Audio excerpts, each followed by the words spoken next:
नमस्कार, मैं हूं पूजा सिंह और आप देख रहे आरएन टीवी नेशनल। चलिए खबरों की शुरुआत करेंगे हमर छत्तीसगढ़ की कुछ खास बड़ी खबर के साथ। वहीं मुख्यमंत्री विष्णुदेव साय और राज्यपाल रमेन पंडित दीनदयाल उपाध्याय मेधावी छात्र प्रोत्साहन योजना के प्रतिभाग पुरस्कार समारोह में शामिल हुए।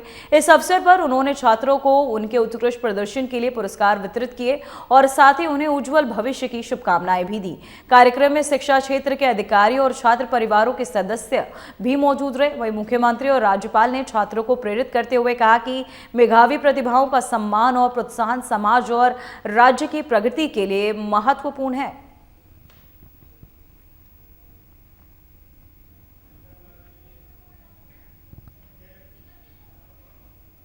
तो वहीं रायपुर साहित्य उत्सव में मुख्य अतिथि के रूप में शामिल होने आए राज्यसभा के उप सभापति हरिवंश ने मुख्यमंत्री निवास कार्यालय में मुख्यमंत्री विष्णुदेव साय से सौजन्य भेंट की। वहीं मुख्यमंत्री ने उनका आत्मीय स्वागत और सम्मान किया। इस अवसर पर साहित्य, संस्कृति और समसामयिक विषयों पर भी दोनों नेताओं के बीच आत्मीय और सौहार्दपूर्ण चर्चाएं हुई। वहीं कार्यक्रम में दोनों ने साहित्यिक और सांस्कृतिक विकास के महत्व पर भी विचार साझा किए। बोलिए भारत माता की, भारत माता की, छत्तीसगढ़ महतारी की, छत्तीसगढ़ महतारी की, सरस्वती माता की, सरस्वती माता की। आप सभी को नमस्कार, जोहार।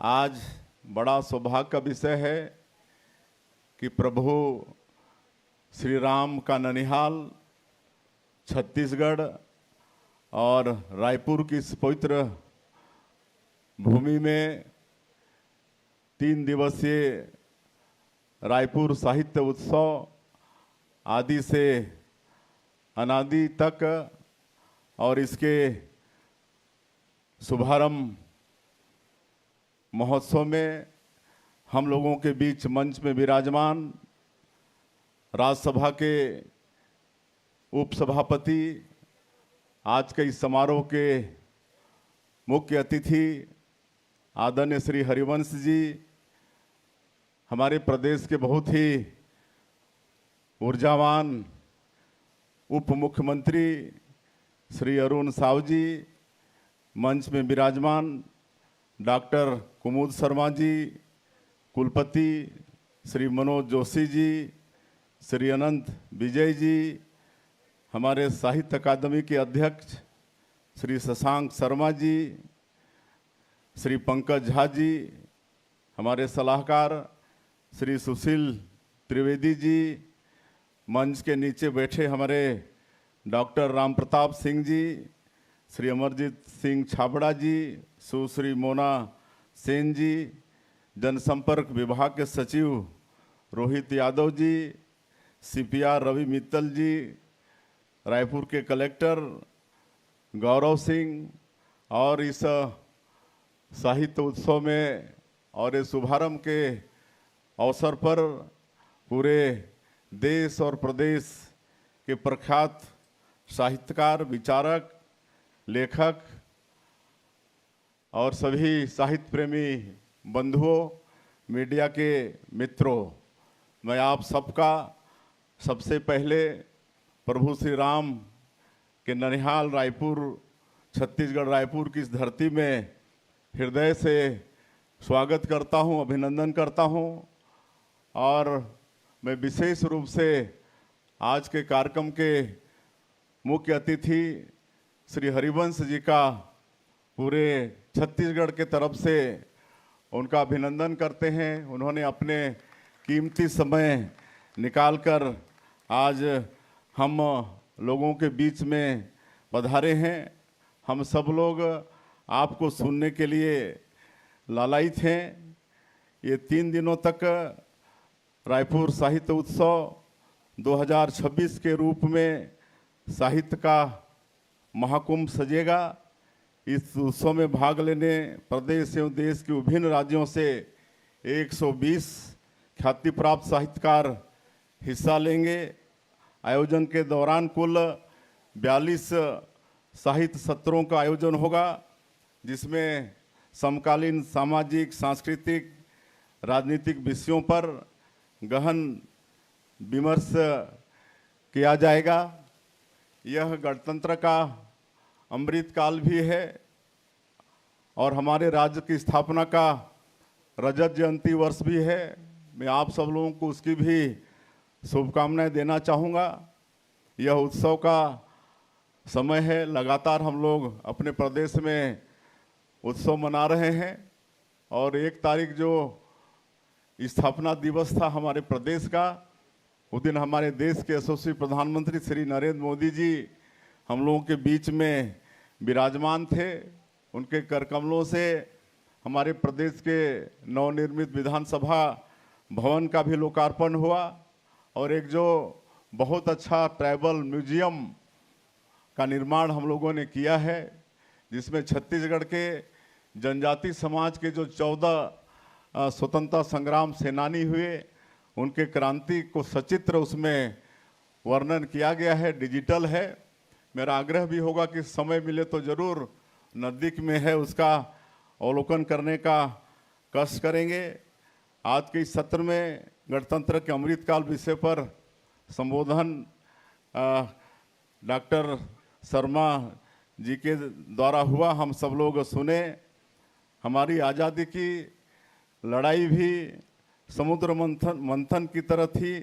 जैसे समुद्र मंथन की कथा में विष भी निकला और अमृत भी, इसी तरह हमारी आज़ादी की लड़ाई में विष भी आया और यह विष हमारे स्वतंत्रता संग्राम सेनानियों ने पिया और आज़ादी का अमृत आने वाली पीढ़ियों को दिया। आज हम आज़ाद माहौल में गणतांत्रिक देश में रह रहे हैं। उसके पीछे हमारे स्वाधीनता सेनानियों की बड़ी भूमिका है, उनका हम नमन करते हैं। हमारे स्वाधीनता सेनानी लेखक भी थे, पत्रकार भी और वकील भी। माखनलाल चतुर्वेदी जी को लें, उन्होंने बिलासपुर जेल में हुस की अभिलाषा लिखी। मातृभूमि के लिए लिखी गई सुंदर रचना ने लाखों लोगों को राष्ट्र के लिए बलिदान हेतु प्रेरित किया। माधवराव सप्रे जी को लें, यह कहना कठिन है कि उनका स्वतंत्रता संग्राम में योगदान अधिक था अथवा हिंदी साहित्य में ज़्यादा योगदान था। उनके द्वारा लिखी गई एक टोकरी भर मिट्टी को हिंदी की पहली कहानी माना जाता है। पंडित लोचन प्रसाद पांडे जी को लें, इतिहास के नायकों को अपनी लेखनी में जगह देकर उन्होंने स्वतंत्रता आंदोलन को दिशा दी। उस दौर में हिंदी की सबसे यशस्वी पत्रिका थी सरस्वती। सरस्वती में छपना किसी भी साहित्यकार के लिए गौरव की बात होती थी। पद्मलाल पुनालाल बख्शी जी को इसके संपादन की जिम्मेदारी मिली थी, जो बड़ी उपलब्धि है। हमें इस बात की भी खुशी है कि हमने अपने साहित्यकारों की स्मृतियों को संजोकर रखा है। जब भाजपा सरकार थी उस वक्त राजगांव में त्रिवेणी संग्रहालय तैयार किया गया है। यह संग्रहालय उसी भवन में बनाया गया जहां मुक्ति बोध जी ने अपना कालजयी साहित्य की रचना की थी।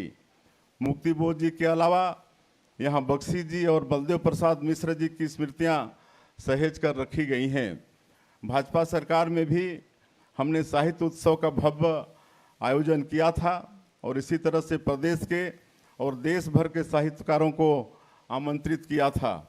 इस बार भी हमने 3 दिवसीय आयोजन किया है।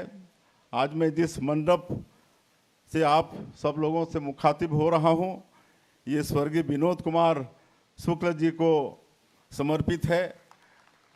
हमारा रायपुर और राजनांदगांव कई कारणों से विख्यात है और इसकी पहचान में विनोद कुमार शुक्ल जी भी जुड़े हुए हैं।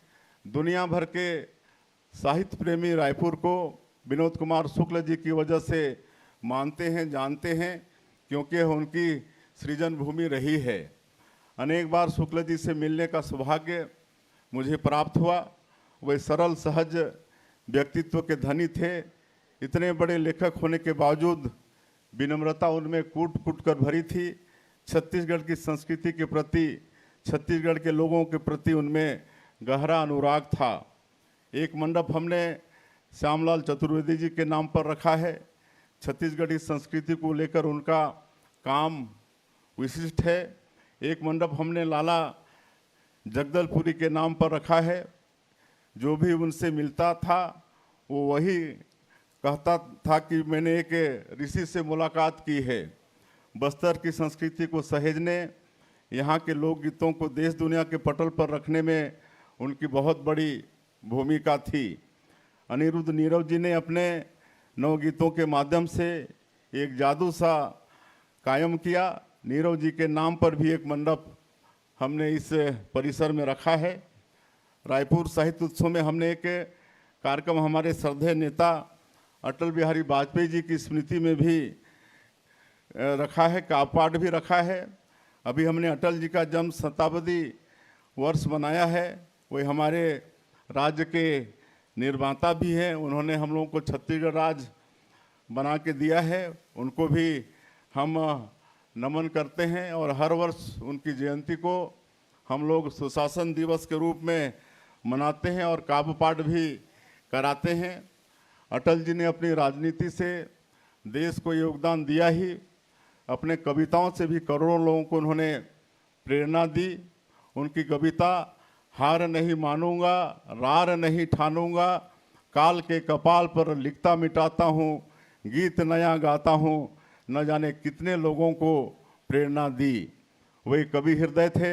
उनकी संवेदनशीलता ने उनकी राजनीतिक सोच को भी गढ़ा और इसका असर उनके निर्णयों में भी दिखता था। जब अमृतकाल में गणतंत्र की बात आती है तो हमें हमारे साहित्यकार भी याद आते हैं, जिन्होंने लोकतंत्र सेनानियों के साथ कदम से कदम मिलाते हुए इमरजेंसी का भी विरोध किया था। उस दौर में दुष्यंत कुमार ने लिखा, एक बूढ़ा आदमी है मुल्क में, या यूँ कहो इस अंधेरी कोठरी में एक रोशनदान है। यह बात उन्होंने जयप्रकाश नारायण जी के लिए लिखी थी। उनके गज़ल इमरजेंसी के विरोध के प्रतीक बन गए थे। यह कविता की ताकत है। कविता अन्याय का प्रतिरोध हमेशा करना सिखाती है। आज जिस तरह से अनेक साहित्य प्रेमी रायपुर साहित्य उत्सव के सुंदर आयोजन में जुटे हैं, जिनमें युवा पीढ़ी के लोग भी काफ़ी संख्या में नज़र आ रहे हैं, तब महसूस होता है कि प्रदेश में साहित्य का वातावरण कितना उजला है। मुझे विश्वास है कि 3 दिन तक चलने वाला यह आयोजन एक मील की पत्थर की तरह होगा, जिसे वर्षों तक याद किया जाएगा। मैं इस मौके पर और ज़्यादा नहीं कहते हुए फिर से एक बार पूरे छत्तीसगढ़ के तरफ से आज के मुख्य अतिथि श्री हरिवंश जी को, जिन्होंने अपना कीमती समय निकालकर आज यहाँ पधारे हैं, उनका बहुत बहुत धन्यवाद करते हुए और इस अवसर पर हमारे प्रदेश के एक हास्य कवि बहुत प्रख्यात हुए सुरेंद्र दुबे जी, उनको भी मैं इस अवसर पर याद करता हूँ, उनको भी नमन करता हूँ। और एक बार पूरे देश और प्रदेश से आए सभी साहित्यकारों का, साहित्य प्रेमियों का, सबका अभिनंदन करते हुए अपनी बात समाप्त करता हूँ। जय हिंद, जय छत्तीसगढ़। तो वहीं पंडित दीनदयाल उपाध्याय मेधावी छात्र प्रोत्साहन योजना के तहत आयोजित प्रतिभा सम्मान समारोह में मुख्यमंत्री विष्णुदेव साय ने कहा कि मेधावी छात्र देश और प्रदेश का सम्मान और उज्जवल भविष्य होते हैं। वहीं सरकार का लक्ष्य है कि आपको बता दें, आर्थिक संसाधनों की कमी किसी भी तरीके से प्रतिभाशाली छात्र की शिक्षा में बाधा ना बने। मुख्यमंत्री ने कहा कि ये योजना विद्यार्थियों को आगे बढ़ाने की प्रेरणा देती है और उनकी मेहनत को सम्मान प्रदान करती है। साथ ही उन्होंने छात्रों से अनुशासन, परिश्रम और नैतिक मूल्यों के साथ आगे बढ़ने का आह्वान करते हुए कहा कि शिक्षा ही आत्मनिर्भर और सशक्त समाज की पहचान होती है। आज के मेधावी विद्यार्थियों के सम्मान समारोह में हम लोगों के बीच मंच में विराजमान हमारे प्रदेश के माननीय राज्यपाल महोदय श्री रमेन डेका जी, हमारे प्रदेश के स्कूल शिक्षा मंत्री श्री गजेंद्र यादव जी, हमारे विधायकगण श्री कोरसेवाड़ा जी, आसाराम नेताम जी, मोतीलाल साहू जी, माध्यमिक शिक्षा मंडल की अध्यक्ष महोदया श्रीमती रेणु पिल्ले, हमारे स्कूल शिक्षा विभाग के सचिव श्री कोमल परदेसी, शिक्षा विभाग के सभी अधिकारी, हमारे रायपुर के कलेक्टर और इस समारोह में पूरे प्रदेश भर से हमारे राष्ट्र के निर्माता कहे जाने वाले शिक्षक वृंद, अभिभावकगण और सभी मेधावी हमारे भाई और बहनों और मीडिया के साथियों, आज बसंत पंचमी है, माता सरस्वती का पूजन का दिन है। मैं आप सभी लोगों को सबसे पहले बसंत पंचमी की बहुत बहुत शुभकामनाएं, बधाई देता हूं और माता सरस्वती का आशीर्वाद हम सभी लोगों के ऊपर हमेशा बना रहे। आज हम धन्यवाद देना चाहेंगे हमारे माननीय राज्यपाल महोदय को, जिन्होंने वर्ष 2024 और 2025 के हमारे मेधावी विद्यार्थियों को सम्मान करने के लिए अपना कीमती समय निकाला। उन्होंने अपने हाथों से हमारे मेधावी विद्यार्थियों को मेडल, प्रशस्ति पत्र और उनके खातों में जो प्रोत्साहन राशि है वो भी अंतरित किया है, इसलिए उनके बहुत आभारी हैं। और करीब 250 हमारे विद्यार्थी हैं 2 साल के जो मेधावी हैं, जिनको आज सम्मानित किए हैं, उनको भी बहुत बहुत बधाई देते हैं, शुभकामनाएं देते हैं, उनके उज्जवल भविष्य की कामना करते हैं। और ये जो सफलता उन्होंने हासिल की है उसमें उनके गुरुजनों का भी बहुत बड़ा योगदान है। तो ऐसे राष्ट्र के निर्माता कहे जाने वाले सभी गुरुजनों का भी, शिक्षक वृंद का भी बहुत बहुत धन्यवाद। साथ ही उनके अभिभावकों का भी धन्यवाद, उनके माता पिता, उनका भी धन्यवाद। उनके आशीर्वाद के बिना भी ये सफलता वो अर्जित नहीं कर सकते थे, इसलिए अभिभावकों को भी बहुत बहुत शुभकामनाएं। और आप सभी विद्यार्थियों से हम यही कहना चाहेंगे कि आप सब लोग हमारे प्रदेश के, देश के भविष्य हैं। आप सब लोगों के कंधे में हमारे प्रदेश और देश का भविष्य टिका हुआ है, इसलिए बहुत बहुत शुभकामनाएं हैं। अच्छे से पढ़ाई करिए और आगे बढ़िए और एक लक्ष्य लेकर कि किस रूप में आप अपने प्रदेश और देश की सेवा करना चाहते हैं, अभी से सपना देखना चाहिए, बड़ा सपना देखना चाहिए और उसके अनुसार मेहनत, परिश्रम करना चाहिए। निश्चित रूप से सफलता मिलती है। मैं एक बार फिर से सभी मेधावी विद्यार्थियों को, उनके अभिभावकों को और शिक्षक वृंद को, सबको बहुत बहुत बधाई और शुभकामनाएं देते हुए अपनी बात समाप्त करता हूं। जय हिंद, जय छत्तीसगढ़। तो वहीं रायगढ़ पुलिस ने अवैध कबाड़ पर बड़ी कार्यवाही करते हुए जिले भर के ठिकानों पर छापा मारा। इस अभियान में 17 आरोपियों को गिरफ्तार किया गया और 14 वाहनों के साथ अवैध कबाड़ गोदामों से लगभग 4.90 करोड़ रुपए की संपत्ति जब्त की गई। वहीं पुलिस ने बताया कि कार्यवाही अवैध गतिविधियों और कचरे के अवैध व्यापार को रोकने के लिए की गई। गिरफ्तार आरोपियों के खिलाफ आगे की कानूनी कार्यवाही जारी है।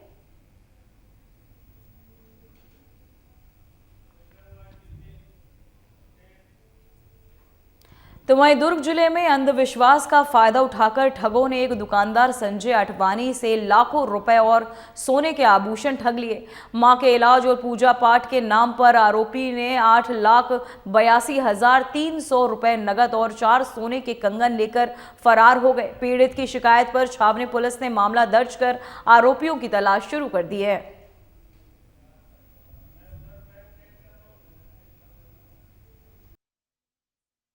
प्रार्थी संजय अठवानी है, जो सिंधिया नगर दुर्ग के निवासी हैं। इन्होंने छावनी थाने में एक FIR दर्ज करवाया है कि इनकी मां की तबीयत खराब थी और मां के इलाज के लिए बहुत परेशान थे। इसी मोबाइल नंबर से किसी अज्ञात व्यक्ति से इनका संपर्क हुआ और वो व्यक्ति ठग था जिसने इनको झांसे में लिया, प्रार्थी को, संजय अठवानी को, और इनको बताया कि भाई आपकी पूजा पाठ हम करेंगे और पूजा पाठ के माध्यम से आपके मां की तबीयत ठीक हो जाएगी। झांसे में लेकर के उन्होंने जो ठग था अज्ञात मोबाइल नंबर वाला, वो व्यक्ति संजय अठवानी प्रार्थी को छावनी रेलवे स्टेशन के पास बुलाया और पूजा पाठ के नाम से इनकी मां का सोने का 4 नग कंगन एवं 5 लाख रुपए जुमला कीमती लगभग 13,82,000 रुपए का इनसे लिया और लेकर के वो वहां से फरार हो गया है। प्रार्थमिक रिपोर्ट पर अज्ञात मोबाइल धारक के विरुद्ध धारा 318(4) के तहत एक धोखाधड़ी का अपराध कायम किया जाकर अज्ञात आरोपी की पतासाजी की जा रही है। तो वहीं राज्य में धान खरीदी की समय सीमा 31 जनवरी तय की गई है। किसानों द्वारा टोकन न मिलने की परेशानी और विपक्ष के हमलों के बीच कृषि मंत्री रामविचार नेताम ने कहा कि सभी खरीदी केंद्रों के लक्ष्य के अनुसार धान खरीदी जारी है। वहीं उन्होंने भरोसा दिलाया कि 31 जनवरी तक किसानों की धान खरीदी पूरी हो जाएगी। मंत्री ने आगे कहा कि 31 जनवरी के बाद की स्थिति पर उसके बाद निर्णय लिया जाएगा।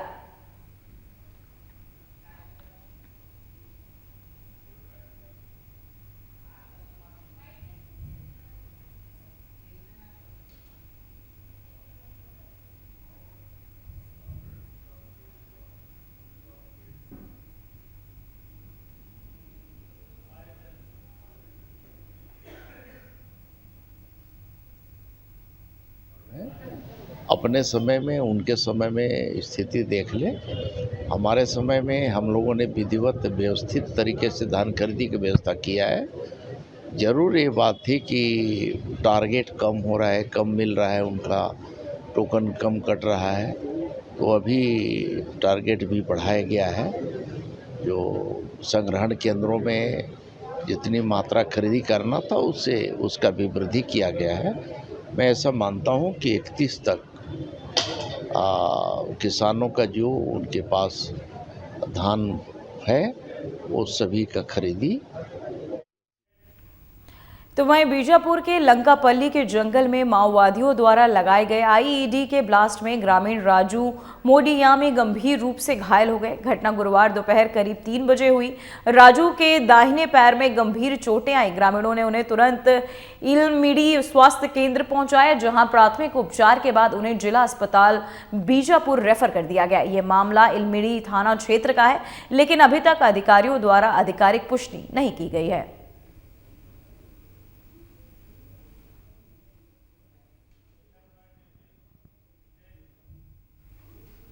तो वहीं राज्य में 1 से 15 फरवरी तक होने वाले कुंभ कल्प मेला 2026 की तैयारियां जोरों पर है। नए मेला मैदान में डोम, पंडाल और अस्थायी संरचनाओं का निर्माण तेजी से चल रहा है। हालांकि 20 फीट से अधिक ऊंचाई पर मजदूर बिना हेलमेट और सुरक्षा उपकरण काम कर रहे हैं। वहीं संभागायुक्त, कलेक्टर और पर्यटन मंत्री निरीक्षण कर रहे हैं, फिर भी मजदूरों की सुरक्षा पर ध्यान नहीं दिया गया। श्रम कानून के बावजूद नियमों की खुलेआम अनदेखी हो रही है।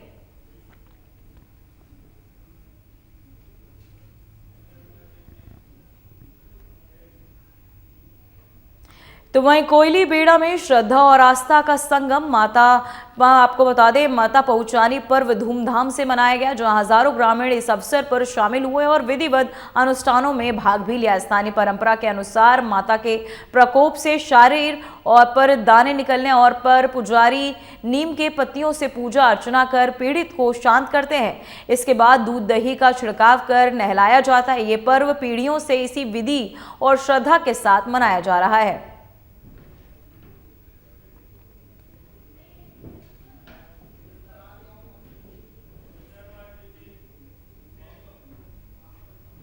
तो वहीं कोरबा जिले के कटघोरा थाना क्षेत्र में एक बड़ा सड़क हादसा होते होते टल गया। छिरा व्यवहार न्यायालय के पास तेज रफ्तार कोयले से भरा एक ट्रेलर वाहन अचानक अनियंत्रित होकर सड़क किनारे पलट गया। पलटते हुए ट्रेलर सड़क किनारे खड़ी एक पिकअप वाहन पर जा गिरा। हादसे के समय पिकअप वाहन में 4 लोग सवार थे, जो सौभाग्य से बाल बाल बच गए। दुर्घटना के बाद मौके पर अफरा तफरी मच गई और राहगीरों की भारी भीड़ जमा हो गई। हादसे का लाइव वीडियो भी सामने आया है, जो घटना की भयावहता और को दर्शाता है। घटना की सूचना मिलते ही कटघोरा थाना पुलिस मौके पर पहुंची और स्थिति को संभाला। वहीं पुलिस द्वारा मामले की जांच की जा रही है और यातायात व्यवस्था को सामान्य किया जा रहा है। फिलहाल हमर छत्तीसगढ़ की खबरों में इतना ही। देखते रहिए RN टीवी नेशनल। मुझे दीजिए इजाजत। नमस्कार।